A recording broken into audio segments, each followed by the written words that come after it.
three major concerns that we're seeing in America that is going to affect us, and I don't think anyone has hardly talked about these. Let's jump into some serious domino effect issues that's happening in America and that your administration is not doing anything about. Kills me. Today's video is going to be a good one, maybe something that's very eye-opening to you, but it starts right now.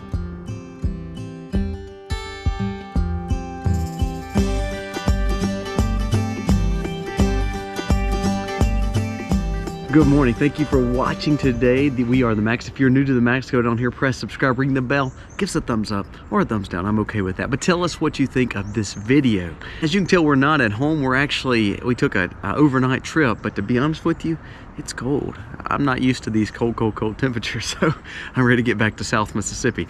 But I wanted to bring this to your attention, and hopefully you're aware of it, and hopefully you're making inroads to talk to your senators, talk to your representatives, talk to your elected officials to try to make it better. And if we don't get a hold on it, it could be dangerous for you and your family. It's been reported across tons of news sites that American diesel and the amount of diesel, we have about 25 days worth of diesel left in a stockpile situation, or to take care of the needs of the people of America.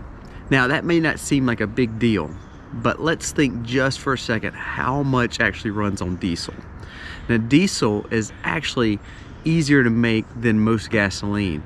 Why is diesel more expensive? Why is diesel in short supply? And what does that actually mean? So let's think about it for a second. Diesel runs 99% of all 18-wheelers.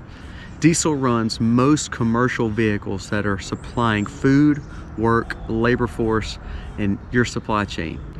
Ships, trains, all those things are done with diesel. Not only that, the tractors that the farmers use, diesel. So why is the most expensive fuel usually the easiest to get and also really the most short in supply? I go back and always say, is this plans, is this coincidences?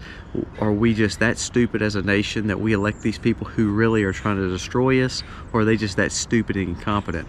I think it's a mix. I think it's incompetency, but I think it's also a plan. We have to quit pushing this green initiative, because here's my problem that I have.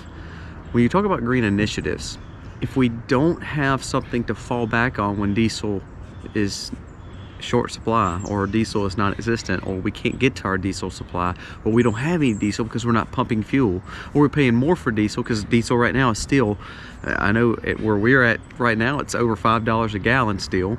Don't you think that's causing a lot of issues? If a trucker who was paying $2.50 per gallon is now paying $5 a gallon, that's double the cost to bring those goods to you. If the farmer's cost for implements and fertilizers and seed and having water issues, if we're already having supply issues with our food, and then on top of that it costs more to bring it to the stores, that's a major issue. So we have to figure out how to get the diesel supply up. And we know that answer. The problem is our elected officials are pushing this initiative that doesn't have a chance to make it yet. So we hear people are going to do electric trucks, solar power this, solar power cars, trains to run on different fuels. Well, because those things are not implemented, that means your supply chain will be destroyed or abbreviated or hurting. It may not hurt people like me who's growing tons of food, but it will affect you people who are not able to grow food. It will affect you people who are having to buy so much from the grocery store. So what I'm trying to say is, you have to make sure that you see what's going on around you. Have you heard that the diesel supply is low? Have you heard that it's easier to make than most processes of refining oil and gas and petroleum? Why is it the most expensive? However, it's the one that we use the most in commercial or industrial style machinery, or to carry your supply chain, food and goods. So diesel is a key. Why are we in short demand? We know the answer. Why are we not doing anything about it? Another big issue is a labor and an immigration. We're seeing now hiring signs. We saw that all over.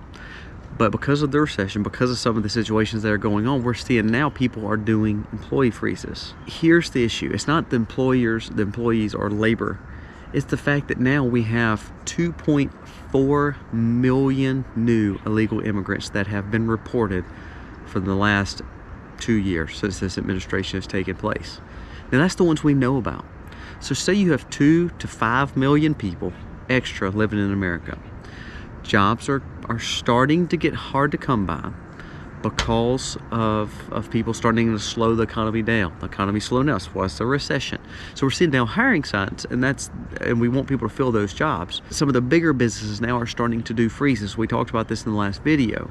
So if we're starting to see hiring freezes, or we're starting to see more temporary jobs still seasonally hiring, maybe for Christmas or for the season, but then they're not permanent jobs because people are kind of worried about the economy, then what's our next step?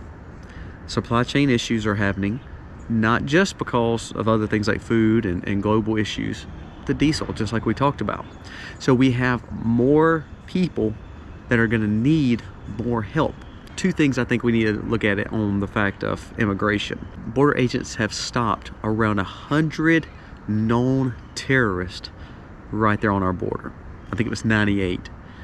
So 98 known terrorists have been stopped trying to cross our border illegally. So that's just the ones we caught. That's just the ones we know about.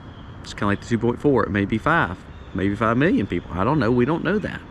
But then on top of that, we've caught 100 known terrorists trying to enter America illegally. The Border Patrol said that is very, very high, very unusually high, actually record highs. But it's because we have record traffic coming across the border. So the more people we have coming in, the more quantity coming in, the more sketchy characters may be coming in too. Are those 98 people just looking for the American dream, trying to buy a house with a white picket fence? I doubt it. So what are they doing? Why do we have record numbers of not only illegal immigrants coming in, why do we have record numbers of terrorist or known terrorist ties coming in America? 100. Doesn't seem like a lot. That's just the ones we caught. The question is, how many more have come in, and what are they doing here? So our channel is all about what's going on in the world, dealing with homesteading, prepping, and understanding that our dollar's being attacked, money's being attacked, shortages. We know that. But because of illegal immigration, here's another thing. Sanctuary cities have dished out millions of tax dollars, and these cities are being used to house illegal immigrants and not do anything with them other than put them in housing. There's actually reports showing that they are putting them in nice compounds with TV and Xbox, 2 to 3 square meals a day. Not that I don't want to take care of people, but why are we not just picking them up and sending them back? If I turned around and went to any other country that's not third world, if I went to a first world country, that I'd have to have a passport, and if I didn't, if I went in illegally, as soon as they get me, they're going to jail me or send me back. Why are we not wanting to do the same thing here? It blows my mind, especially when we're in a time of recession, especially when we're in a time of shortage, especially in a time where the Americans are struggling. Think of all the billions and the millions that have been spent on wars and illegal immigration and all these stupid policies that our politicians and these lobbyists are pushing. And instead of doing those things, instead of supporting all these people who don't actually care for Americans, that are not truly Americans, why don't we use that money to take care of people here, to help the healthcare system, to cover people's bills in the healthcare system? If you want to subsidize something that's going to help people that's in America, that are tax-paying Americans. So we've affected Americans in 2 ways here. One more thing that I think we need to be looking at. Our children's pediatric centers and our hospitals. No one talks about this, but we're starting to see RSV and some of these respiratory viruses hit our kids. There was one study that showed that 90% of all pediatric hospitals or NICUs are starting to fill up. Their beds are starting to be utilized for kids and for young adults and babies with RSV.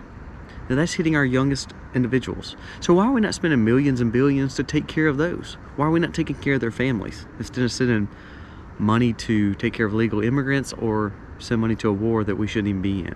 Record number of kids and babies, infants, toddlers are being put in hospitals over respiratory issues. No one's talking about that, but say for instance we need more beds for our children. That's hitting home, guys. We got to make sure that we're watching out for our kids, and that's something no one's talking about. Another major concern, and we've all had it, if you were sick when you were a kid, everybody gave you amoxicillin. Studies show that we're in short demand here in America. A lot of our medicines, a lot of our antibiotics, a lot of our prescriptions, we're getting from overseas instead of making them here, and no one's talking about that. So if we're seeing more sick kids, if we're having more issues with our supply chain, why in the world are we not making our medicines here? Why are we not taking care of the fact that we have a shortage of amoxicillin? Why are we not taking care of the shortage that we have with diesel? Because all these things deal with each other. It's a domino effect. I say this every time. But if we don't see the issues with diesel, we don't see the issues with illegal immigration, we don't see the issues of wasting money and then not taking care of our kids, what are we doing? The foreshadowing is this: we take care of other people and not take care of Americans. So our taxpayers are paying into a system to then turn around, not take care of ourselves, but take care of the world. Not take care of our needs such as diesel, but take care of the world. I'm all for taking care of the world. I'm all for helping the world if we can. But ultimately, we have to take care of ourselves first, especially when it comes to our children and our elderly, because prescription drugs, not having them, not having the supply chain issues here, and then all of a sudden, say diesel comes into a complete shortage, can we get the medicines from overseas? That's a major, major concern. So guys, look at these three things. These three things can really cause a lot of detriment to our society. And again, it has nothing to do with politics. It has to do with the fact of we have to have diesel to run the world. We have to protect our borders for safety. And we have to take care of our children and our elderly, because they're the ones that needs the prescriptions. They're the ones that needs the hospitals. That's the problem. These three things are major issues that we have to take care of. Talk to your senators, talk to your representatives, and vote to make sure these things are getting taken care of, because no one's hardly talking about them. Guys, thank you so much for watching. As we always end videos, our goal is not to scare you. Our goal is to give you hope, and ultimate hope comes in Jesus. I would challenge you, if you're worried about this world or have fears, Jesus is the answer. God bless, guys. Thank you so much for watching. Happy homesteading, y'all.